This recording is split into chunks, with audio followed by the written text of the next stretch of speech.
100%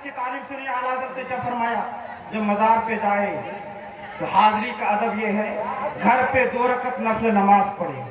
وہ ثواب حضور کی بارگاہ میں تمام انبیاء اولیاء کی بارگاہ میں پہنچاتے پہنچاتے کہے اس کا ثواب خصوصیت کے ساتھ اس مزار کے والے کو جس کی بارگاہ میں حاضری دینے جا رہا ہوں.